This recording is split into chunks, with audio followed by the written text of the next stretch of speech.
أعوذ بالله من الشيطان الرجيم بسم الله الرحمن الرحيم ولا تقولوا لمن يقتل في سبيل الله أموات بل أحياء ولكن لا تشعرون۔ ترجمہ کنز ایمان۔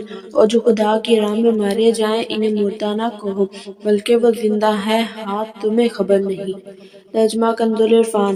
اور جو اللہ کی راہ میں مارے جائیں انہیں مردہ نہ کہو بلکہ وہ زندہ ہے لیکن تمہیں اس کا شعور نہیں۔ وَلَا تَقُولُوا لِمَن يُقْتَلُ فِي سَبِيلِ اللَّهِ أَمْوَاتٌ۔ اور جو اللہ کی راہ میں مارے جائیں انہیں مردہ نہ کہو۔ صبر کے ذکر کے بعد اب صبر کرنے والوں کی ایک عظیم قسم یعنی شہیدوں کا بیان کیا جا رہا ہے۔ یہ آیت کریمہ شہداء کے حق میں نازل ہوئی۔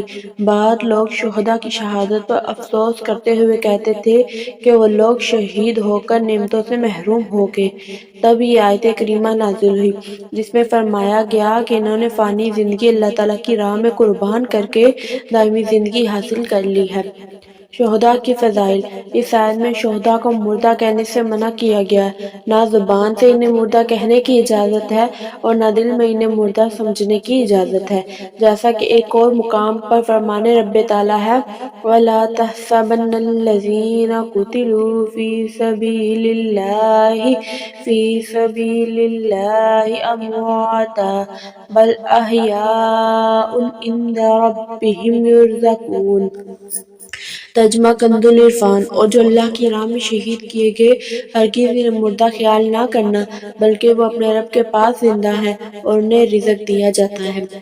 موت کے بعد اللہ تعالیٰ شہداء کو زندگی عطا فرماتا ہے، ان کی ارواح پر رزق پیش کیا جاتا ہے، انہیں راحتیں دی جاتی ہیں، ان کے عمل جاری رہتے ہیں، ان کا اجر و ثواب بڑھتا رہتا ہے۔ حدیث شریف میں ہے کہ شہداء کی روحیں سبز پرندوں کے بدن میں جنت کی سیر کرتی اور وہاں کے میوے اور نعمتیں کھاتی ہیں۔ حضرت انس بن مالک رضی اللہ تعالیٰ عنہ سے روایت ہے کہ نبی کریم صلی اللہ علیہ وسلم نے ارشاد فرمایا، اہل جنت میں سے ایک شخص کو لایا جائے گا تو اللہ تعالیٰ اس سے فرمائے گا، اے ابن آدم تو نے اپنی منزلوں و مقام کو کیسے پایا؟ وہ عرض کرے گا، میرے رب عز و جل بہت اچھی منزل ہے۔ اللہ تعالیٰ فرمائے گا، تو مانگ اور کوئی تمنا کر۔ وہ عرض کرے گا، میں تجھ سے اتنا سوال کرتا ہوں کہ تو مجھے دنیا کی طرف لوٹا دے اور میں 10 مرتبہ تیری راہ میں شہید کیا جاؤں۔ وہ یہ سوال اس لیے کرے گا کہ اس نے شہادت کی فضیلت ملاحظہ کر لی ہوگی۔ شہید کی تعریف اور اس کے احکام۔ شہید وہ مسلمان مکلف طاہر ہے جو تیز ہتھیار سے ظلماً مارا گیا ہو اور اس کے قتل سے مال بھی واجب نہ ہوا ہو، یا مارکہ جنگ میں مردہ یا زخمی پایا گیا، اس میں کچھ آسائش نہ پائی۔ اس پر دنیا میں یہ احکام ہے کہ نہ اس کو غسل دیا جائے نہ کفن، اسے اس کے کپڑوں میں ہی رکھا جائے، اسی طرح اس پر نماز پڑھی جائے اور اسی حالت میں دفن کیا جائے۔ بعض شہداء وہ ہیں کہ ان پر دنیا کے احکام تو جاری نہیں ہوتے لیکن آخرت میں ان کے لیے شہادت کا درجہ ہے، جیسے ڈوب کر یا جل کر یا دیوار کے نیچے دب کر مرنے والا، طلب علم، سفر حج، غرض راہ خدا میں مرنے والا، یہ سب شہید ہیں۔ حدیثوں میں ایسے شہداء کی تعداد 40 سے زائد ہے۔ مزید تفصیل کے لیے بحر شریعت حصہ 4 ملاحظہ فرمائیے۔ وَلَٰكِن لَا تَشْعُرُونَ۔ لیکن تمہیں اس کا شعور نہیں۔ یعنی یہ بات تو قطعی ہے کہ شہداء زندہ ہیں، لیکن ان کی حیات کیسی ہے ان کا ہمیں شعور نہیں، اس لیے ان پر شرعی احکام عام میت کی طرح ہی جاری ہوتے ہیں، جیسے قبر، دفن، تقسیم میراث اور ان کی بیویوں کا عدت گزارنا، عدت کے بعد کسی دوسرے سے نکاح کر سکنا وغیرہ۔ وَلَنَبْلُوَنَّكُمْ بِشَيْءٍ مِّنَ الْخَوْفِ وَالْجُوعِ وَنَقْصٍ مِّنَ الْأَمْوَالِ وَالْأَنفُسِ وَالثَّمَرَاتِ وَبَشِّرِ الصَّابِرِينَ۔ ترجمہ کنز ایمان۔ اور ضرور ہم تمہیں آزمائیں گے کچھ ڈر اور بھوک سے اور کچھ مالوں اور جانوں اور پھلوں کی کمی سے، اور خوشخبری سنا ان صبر والوں کو۔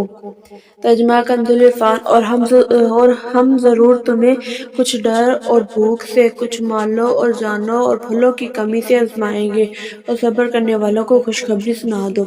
وَلَنَبْلُوَنَّكُمْ اور ہم ضرور تمہیں آزمائیں گے۔ آزمائش سے فرما بردار اور نافرمان کے حال کا ظاہر کرنا مراد ہے۔ امام شافعی رحمہ اللہ تعالیٰ کے بقول خوف سے اللہ تعالیٰ کا ڈر، بھوک سے رمضان کے روزے، مالوں کی کمی سے زکوٰۃ و صدقات دینا، جانوں کی کمی سے امراض کے ذریعے اموات ہونا، پھلوں کی کمی سے اولاد کی موت مراد ہے، کیونکہ اولاد دل کا پھل ہوتی ہے۔ جیسا کہ حدیث شریف میں ہے، سرکار دو عالم صلی اللہ علیہ وسلم نے ارشاد فرمایا، جب کسی بندے کا بچہ مرتا ہے تو اللہ تعالیٰ فرشتوں سے فرماتا ہے، تم نے میرے بندے کے بچے کی روح قبض کی؟ وہ عرض کرتے ہیں کہ ہاں یا رب۔ پھر فرماتا ہے، تم نے اس کے دل کا پھل لے لیا؟ وہ عرض کرتے ہیں، ہاں یا رب، ہاں یا رب عز و جل۔ اللہ تعالیٰ فرماتا ہے، اس پر میرے بندے نے کیا کہا؟ فرشتے عرض کرتے ہیں، اس نے تیری حمد کی اور انا للہ و انا الیہ راجعون پڑھا۔ اللہ تعالیٰ فرماتا ہے، اس کے لیے جنت کا مکان بناؤ اور اس کا نام بیت الحمد رکھو۔ آزمائشیں اور صبر۔ یاد رہے کہ زندگی میں قدم قدم پر آزمائشیں ہیں۔ اللہ تعالیٰ اپنے بندوں کو کبھی مرض سے، کبھی جان و مال کی کمی سے، کبھی دشمن کے ڈر خوف سے، کبھی کسی نقصان سے، کبھی آفت و بلیات سے، اور کبھی نت نئے فتنوں سے آزماتا ہے۔ اور راہ دین اور تبلیغ دین تو خصوصاً وہ رستہ ہے جس میں قدم قدم پر آزمائشیں ہیں۔ اسی سے فرما بردار نافرمان محبت میں سچے محبت کے صرف دعوے کرنے والوں کے درمیان فرق ہوتا ہے۔ حضرت نوح علیہ السلام پر اکثر قوم کا ایمان نہ لانا، حضرت ابراہیم علیہ السلام کا آگ میں ڈالا جانا، فرزند کو قربان کرنا، حضرت ایوب علیہ السلام کو بیماری میں مبتلا کیا جانا، ان کی اولاد اور اموال کو ختم کر دینا، حضرت موسیٰ علیہ السلام کا مصر سے مدین جانا، مصر سے ہجرت کرنا، حضرت عیسیٰ علیہ السلام کا ستایا جانا اور انبیاء کرام علیہ السلام کا شہید کیا جانا، یہ سب آزمائشوں اور صبر ہی کی مثالیں ہیں، اور ان مقدس ہستیوں کی آزمائشیں اور صبر ہر مسلمان کے لیے ایک نمونے کی حیثیت رکھتی ہے۔ لہٰذا ہر مسلمان کو چاہیے کہ اسے جب بھی کوئی مصیبت آئے اور وہ کسی تکلیف یا اذیت میں مبتلا ہو تو صبر کرے اور اللہ تعالیٰ کی رضا پر راضی رہے اور بے صبری کا مظاہرہ نہ کرے۔ صدر الشریعہ مفتی امجد علی اعظمی رحمہ اللہ تعالیٰ فرماتے ہیں، بہت موٹی سی بات ہے جو ہر شخص جانتا ہے کہ کوئی کتنا ہی غافل ہو، مگر جب اسے کوئی تکلیف پہنچتی ہے یا وہ کسی مصیبت اور مرض میں مبتلا ہوتا ہے تو وہ کس قدر خدا کو یاد کرتا ہے اور توبہ استغفار کرتا ہے۔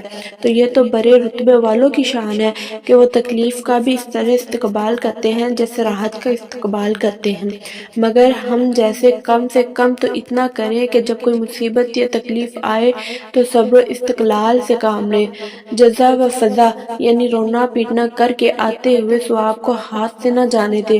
اور اتنا تو ہر شخص جانتا ہے کہ بے صبری سے آئی ہوئی مصیبت جاتی نہ رہے گی، پھر اس بڑے ثواب جو حدیث میں بیان کیا گیا ہے سے محرومی دوہری مصیبت ہے۔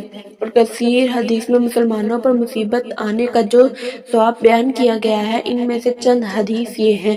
چنانچہ حضرت ابو ہریرہ رضی اللہ تعالیٰ عنہ سے روایت ہے، رسول کریم صلی اللہ علیہ وسلم نے ارشاد فرمایا، اللہ تعالیٰ جس کے ساتھ بھلائی کا ارادہ فرماتا ہے تو اسے تکلیف میں مبتلا کرتا ہے۔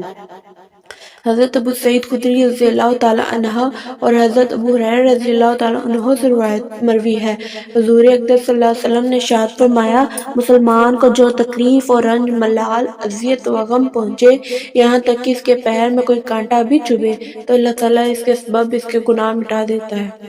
حضرت ابو ہریرہ رضی اللہ تعالیٰ عنہ سے روایت ہے، رسول اللہ صلی اللہ علیہ وسلم نے ارشاد فرمایا، مسلمان مرد و عورت کے جان، مال، اولاد میں ہمیشہ مصیبت رہتی ہے، یہاں تک کہ وہ اللہ تعالیٰ سے اس حال میں ملتا ہے کہ اس پر کوئی گناہ نہیں رہتا۔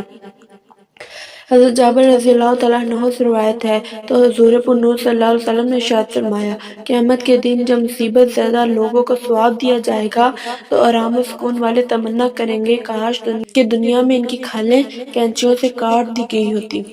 الذین اذا اصابتهم مصیبۃ قالوا انا للہ و انا الیہ راجعون۔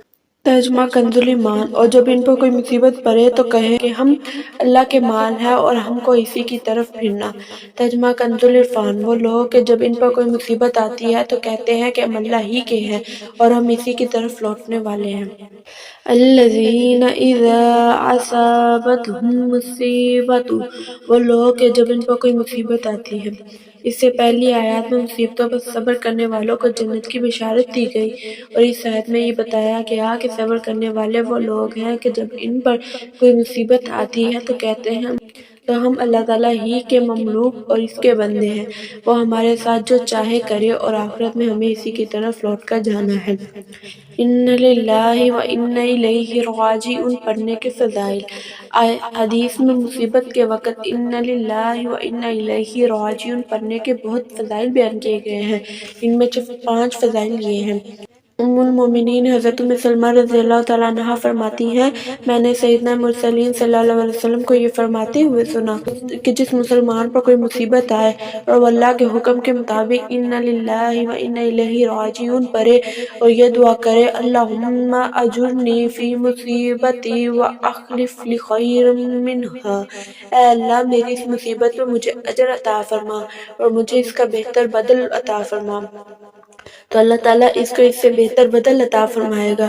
حضرت ام سلمہ رضی اللہ تعالیٰ عنہ فرماتی ہیں کہ جب حضرت ابو سلمہ رضی اللہ تعالیٰ عنہ فوت ہو گئے تو میں نے سوچا کہ مسلمانوں میں حضرت ابو سلمہ رضی اللہ تعالیٰ عنہ سے بہتر کون ہوگا، وہ تو پہلے گھر والے ہیں جنہوں نے حضور پر نور صلی اللہ علیہ وسلم کی طرف ہجرت کی۔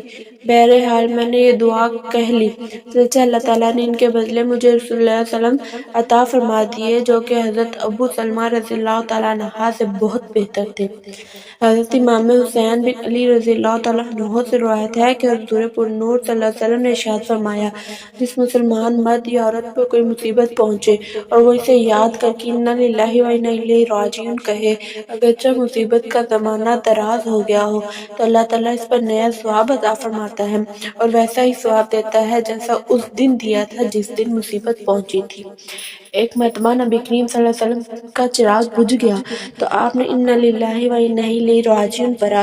عرض کی کہ کیا یہ بھی مصیبت ہے؟ ارشاد فرمایا، جی ہاں، اور وہ چیز جو مومن کو اذیت دے وہ اس کے لیے مصیبت ہے اور اس پر اجر ہے۔ ایک اور حدیث شریف میں ہے کہ مصیبت کے وقت اِنَّ لِلَّهِ وَإِنَّ إِلَيْهِ رَاجِعُونَ پڑھنا رحمت الہی کا سبب ہوتا ہے۔ حضرت عبداللہ بن عباس رضی اللہ تعالیٰ عنہ سے روایت ہے کہ نبی کریم صلی اللہ علیہ وسلم نے ارشاد فرمایا، میری امت کو ایک ایسی چیز دی گئی ہے جو پہلی امتوں میں سے کسی کو نہیں تھی، وہ چیز مصیبت کے وقت اِنَّ لِلَّهِ وَإِنَّ إِلَيْهِ رَاجِعُونَ پڑھنا ہے۔ اولئک علیہم صلوات من ربہم ورحمۃ اولئک هم المہتدون۔ ترجمہ کنز ایمان۔ یہ لوگ ہیں جن پر ان کے رب کی درودیں ہیں اور رحمت، اور یہی لوگ راہ پر ہیں۔ ترجمہ کنز عرفان۔ یہ وہ لوگ ہیں جن پر ان کے رب کی طرف سے درود ہے اور رحمت، اور یہی لوگ ہدایت یافتہ ہیں۔ اولئک علیہم صلوات من ربہم ورحمۃ۔ یہ وہ لوگ ہیں جن پر ان کے رب کی طرف سے درود ہے اور رحمت۔ صبر کرنے والے اللہ تعالیٰ کے محبوب ہوتے ہیں، ان کے لیے بخشش اور ہدایت و رحمت ہے۔ مصیبت پر صبر کے آداب۔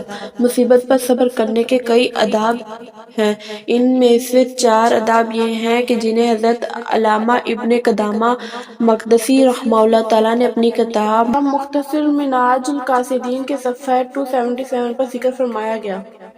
جب مصیبت پہنچے تو اسی وقت صبر و استقلال سے کام لیا جائے، جیسا کہ حضرت انس بن مالک رضی اللہ تعالیٰ عنہ سے روایت ہے، حضور اکرم صلی اللہ علیہ وسلم نے ارشاد فرمایا، صبر صدمے کی ابتدا میں ہوتا ہے۔ مصیبت کے وقت اِنَّ لِلَّهِ وَإِنَّ إِلَيْهِ رَاجِعُونَ پڑھنا، جیسا کہ حضرت ام سلمہ رضی اللہ تعالیٰ عنہا کا عمل اوپر گزرا ہے کہ انہوں نے اپنے شوہر کے انتقال پر اِنَّ لِلَّهِ وَإِنَّ إِلَيْهِ رَاجِعُونَ پڑھا۔ مصیبت آنے پر زبان اور دیگر اعضاء سے کوئی ایسا کلام یا فعل نہ کیا جائے جو شریعت کے خلاف ہو، جیسے زبان سے اللہ تعالیٰ کی بارگاہ میں شکوے و شکایات کے کلمات بولنا، سینہ پیٹنا اور گریبان چاک کر لینا وغیرہ۔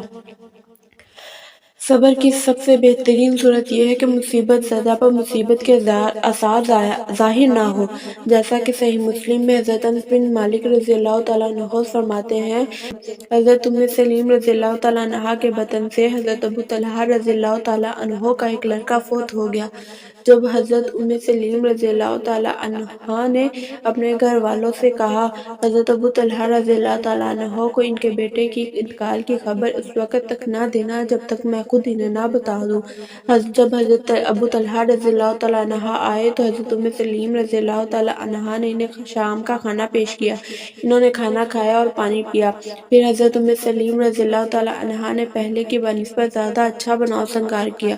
حضرت ابو طلحہ رضی اللہ تعالیٰ عنہ نے اس سے ازدواجی عمل کیا۔ جب حضرت ام سلیم رضی اللہ تعالیٰ عنہ نے دیکھا کہ وہ سیر ہو گئے اور اپنی فطرتی خواہش بھی پوری کر لی ہے تو پھر انہوں نے کہا، اے ابو طلحہ رضی اللہ تعالیٰ عنہ، یہ بتائیں کہ اگر کچھ لوگ کسی کو عرایت کے طور پر کوئی چیز دیں پھر وہ اپنی چیز واپس لے لے تو کیا وہ اس کو ان سے منع کر سکتا ہے؟ حضرت ابو طلحہ رضی اللہ تعالیٰ عنہ نے کہا، نہیں۔ حضرت ام سلیم رضی اللہ تعالیٰ عنہ نے کہا، تو پھر آپ اپنے بیٹے کے متعلق یہی گمان کر لیں کہ وہ ہمارے پاس اللہ تعالیٰ کی امانت تھا جو اس نے واپس لے لی، یعنی اس کا انتقال ہو چکا ہے۔ اور حضرت مطرف رحمہ اللہ تعالیٰ کا بیٹا فوت ہو گیا۔ لوگوں نے انہیں بڑا خوش و خرم دیکھا تو کہا کہ کیا بات ہے کہ آپ غمزدہ ہونے کے بجائے خوش نظر آ رہے ہیں؟ فرمایا، جب مجھے اس صدمے پر صبر کی وجہ سے اللہ تعالیٰ کی طرف سے درود اور رحمت اور ہدایت کی بشارت ہے تو میں خوش ہوں یا غمگین؟ حضرت امام محمد غزالی رحمہ اللہ تعالیٰ احیاء العلوم میں فرماتے ہیں، حضرت فتح موصلی رحمہ اللہ تعالیٰ کی زوجہ پھسل گئی تو ان کا ناخن ٹوٹ گیا۔ اس پر وہ ہنس پڑے۔ ان سے پوچھا گیا کہ آپ کو درد نہیں ہو رہا؟ انہوں نے فرمایا، اس کے ثواب کی لذت نے میرے دل سے درد کی تلخی کو زائل کر دیا۔ ان الصفا والمروۃ من شعائر اللہ فمن حج البیت او اعتمر فلا جناح علیہ ان یطوف بہما ومن تطوع خیرا فإن اللہ شاکر علیم۔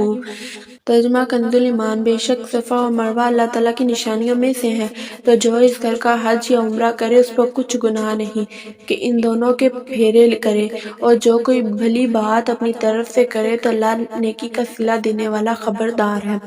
ترجمہ کنز العرفان، بے شک صفا اور مروہ اللہ کی نشانیوں میں سے ہے، تو جو اس گھر کا حج یا عمرہ کرے اس پر کچھ گناہ نہیں کہ ان دونوں کے چکر لگائے، اور جو کوئی اپنی طرف سے بھلائی کرے تو بے شک اللہ تعالیٰ نیکی کا بدلہ دینے والا خبردار ہے۔ ان الصفا والمروۃ من شعائر اللہ، بے شک صفا اور مروہ اللہ تعالیٰ کی نشانیوں میں سے ہے۔ صبر اور صابرین کے اجمالی بیان کے بعد اب صبر کا ایک مشہور اور عظیم واقعہ بیان کیا جا رہا ہے۔ اس کی تفصیل کچھ یوں ہے کہ صفا مروہ مکہ مکرمہ کے دو پہاڑ ہیں جو کعبہ معظمہ کے بالمقابل مشرق جانب واقع ہے۔ حضرت حجرہ رضی اللہ تعالیٰ عنہا اور حضرت اسماعیل علیہ السلام نے ان دونوں پہاڑوں کے قریب اس مقام پر جہاں زمزم کا کنواں ہے حکم الہی سے سکونت اختیار کی۔ اس وقت یہ مقام سنگلاخ بیابان تھا، نہ یہاں سبزہ تھا، نہ پانی، نہ خورد و نوش کا کوئی سامان۔ رضائے الہی کے لیے ان مقبول بندوں نے صبر کیا۔ حضرت اسماعیل علیہ السلام بہت کم عمر تھے، انہیں پیاس لگی، اور جب پیاس کی شدت بہت زیادہ ہو گئی تو حضرت حجرہ رضی اللہ تعالیٰ عنہا بے تاب ہو کر کوئی صفا پر تشریف لے گئی۔ وہاں بھی پانی نہ پایا تو اتر کر نیچے کے میدان میں دوڑتی ہوئی مروہ تک پہنچی۔ اس طرح 7 چکر لگائے۔ اللہ تعالیٰ نے ان اللہ مع الصابرین، اللہ تعالیٰ صبر کرنے والوں کے ساتھ ہے کا جلوہ اس طرح ظاہر فرمایا کہ غیب سے ایک چشمہ زمزم نمودار کیا، اور ان کے صبر و اخلاص کی برکت سے ان کے اتباع میں ان دو پہاڑوں کے درمیان دوڑنے والوں کو مقبول بارگاہ قرار دیا، اور ان دونوں پہاڑوں کو قبولیت دعا کا مقام بنایا۔ اس واقعے کا ذکر سورۃ ابراہیم آیت 13 میں بھی مذکور ہے۔ من شعائر اللہ، اللہ کی نشانیوں میں سے ہے۔ شعائر اللہ سے دین کی نشانیاں مراد ہے، خواہ وہ مکانات ہو جیسے کعبہ، عرفات، مزدلفہ، تینوں جمرات جن پر رمی کی جاتی ہے، صفا مروہ، منا، مساجد، یا وہ شعائر زمانہ جیسے رمضان، حرمت والے مہینے، عید الفطر، عید الاضحیٰ، یوم جمعہ، ایام تشریق، یا وہ شعائر جو دوسری علامات ہیں جیسے اذان، اقامت، نماز باجماعت، نماز جمعہ، نماز عیدین، ختنہ، یہ سب شعائر دین ہیں۔ نیک لوگوں سے نسبت کی برکت۔ اس واقعے سے یہ بھی معلوم ہوا کہ جس چیز کو صالحین سے نسبت ہو جائے وہ چیز عصمت والی بن جاتی ہے، جیسے صفا مروہ پہاڑ حضرت حاجرہ رضی اللہ تعالیٰ عنہا کے قدم کی برکت سے اللہ تعالیٰ کی نشانی بن گئے، اور یہ بھی معلوم ہوا کہ معظم چیزوں کا تعظیم و توقیر دین میں داخل ہے، اس لیے صفا مروہ کی سعی حج میں شامل ہوئی۔ فلا جناح علیہ، تو اس پر کوئی حرج نہیں۔ اس آیت کا شأن نزول یہ ہے کہ جب زمانہ جاہلیت میں صفا مروہ پر 2 بت رکھے گئے، صفا پر جو بت تھا اس کا نام عصاف، اور جو بت مروہ پر تھا اس کا نام نائلہ تھا۔ کفار جب صفا مروہ کے درمیان سعی کرتے تو ان بتوں پر تعظیماً ہاتھ پھیرتے۔ زمانہ اسلام میں یہ بت تو توڑ دیے گئے، لیکن چونکہ کفار یہاں مشرکانہ فعل کرتے تھے، اس لیے مسلمانوں کو صفا مروہ کے درمیان سعی کرنا گراں محسوس ہوتا تھا، کیونکہ اس میں کفار کے مشرکانہ فعل کے ساتھ کچھ مشابہت بنتی ہے۔ اس آیت میں ان کا اطمینان فرما دیا گیا۔ چونکہ تمہاری نیت خالص عبادت الہی کی ہے، لہذا تمہیں مشابہت کا اندیشہ نہیں کرنا چاہیے۔ جس طرح خانہ کعبہ کے اندر زمانہ جاہلیت میں کفار نے بت رکھے تھے، اب عہد اسلام میں بت اٹھا لیے گئے ہیں۔ کعبہ شریف کا طواف درست رہا اور وہ شعائر دین میں رہا۔ اسی طرح کفار کی بت پرستی سے صفا مروہ کے شعائر دین ہونے میں کچھ فرق نہیں آیا۔ یہاں ایک مسئلہ ذہن نشین رکھیے کہ حج میں سعی یعنی صفا مروہ کے 7 چکر واجب ہے، اس کے ترک کرنے سے دم دینا یعنی قربانی واجب ہوتی ہے۔ اس کے بارے میں تفصیل احکام کے لیے بحیثیت حصہ 6 کا مطالعہ فرمائیے۔ ان الذین یکتمون ما انزلنا من البینات والہدی من بعد ما بیناہ للناس فی الکتاب اولئک یلعنہم اللہ ویلعنہم اللائنون الا الذین تابوا واصلحوا وبینوا فاولئک اتوب علیہم وانا التواب الرحیم۔ ترجمہ کنز ایمان۔ بے شک وہ جو ہماری اتاری ہوئی روشن باتوں اور ہدایت کو چھپاتے ہیں، بعد اس کے کہ لوگوں کے لیے ہم اسے کتاب میں واضح فرما چکے، ان پر اللہ کی لعنت اور لعنت کرنے والوں کی لعنت، مگر وہ جو توبہ کرے اور سنوارے اور ظاہر کر دے تو میں ان کی توبہ قبول فرماؤں گا، اور میں ہی ہوں بڑا توبہ قبول فرمانے والا مہربان۔ ترجمہ کنز العرفان۔ بے شک وہ لوگ جو ہماری اتاری ہوئی روشن باتوں اور ہدایت کو چھپاتے ہیں، حالانکہ ہم نے اسے لوگوں کے لیے کتاب میں واضح فرما دیا تو اس پر اللہ لعنت فرماتا ہے اور لعنت کرنے والے ان پر لعنت کرتے ہیں، مگر وہ لوگ جو توبہ کرے اور اصلاح کر لے اور چھپی ہوئی باتوں کو ظاہر کر دے تو میں ان کی توبہ قبول فرماؤں گا، اور میں ہی بڑا توبہ قبول فرمانے والا مہربان ہوں۔ ان الذین یکتمون ما انزلنا من البینات والہدی، بے شک وہ لوگ جو ہماری اتاری ہوئی روشن باتوں اور ہدایت کو چھپاتے ہیں۔ یہ آیت ان علماء یہود کے بارے میں نازل ہوئی جو توراۃ شریف کے احکام اور اس میں موجود نعمت مصطفیٰ کی آیتیں چھپاتے تھے۔ دینی مسائل کو چھپانا گناہ ہے، خواہ اس طرح کے ضرورت کے وقت بتائے نہ جائیں یا اس طرح کے غلط بتائے جائیں، بلکہ غلط بتانے پر تو بہت سخت وعیدیں ہیں۔ یہ دونوں گناہ علماء یہود کرتے تھے کہ حضور پرنور صلی اللہ علیہ وسلم کی نعت بتاتے نہ تھے اور زنا کی سزا بدل دیتے تھے کہ بجائے رجم کے منہ کالا کراتے تھے۔ سورۃ بقرہ کی آیت نمبر 79 میں بھی یہودیوں کی اس طرح کی حرکتوں کا بیان گزر چکا ہے۔ دینی مثال چھپانے کی وعیدیں۔ حدیث میں دینی مثال چھپانے کی سخت وعیدیں بیان کی گئی ہیں۔ چنانچہ حضرت ابو ہریرہ رضی اللہ تعالیٰ عنہ سے روایت ہے، سرکار دو عالم صلی اللہ علیہ وسلم نے ارشاد فرمایا، جس سے علم کی کوئی بات پوچھی گئی جسے وہ جانتا ہے لیکن وہ اسے چھپاتا ہے تو قیامت کے دن اسے آگ کی لگام دی جائے گی۔ حضرت علی مرتضیٰ کرم اللہ تعالیٰ وجہہ الکریم سے روایت ہے، نبی کریم صلی اللہ علیہ وسلم نے ارشاد فرمایا، جو علم کے بغیر فتویٰ دے اس پر زمین آسمان کے فرشتے لعنت کرتے ہیں۔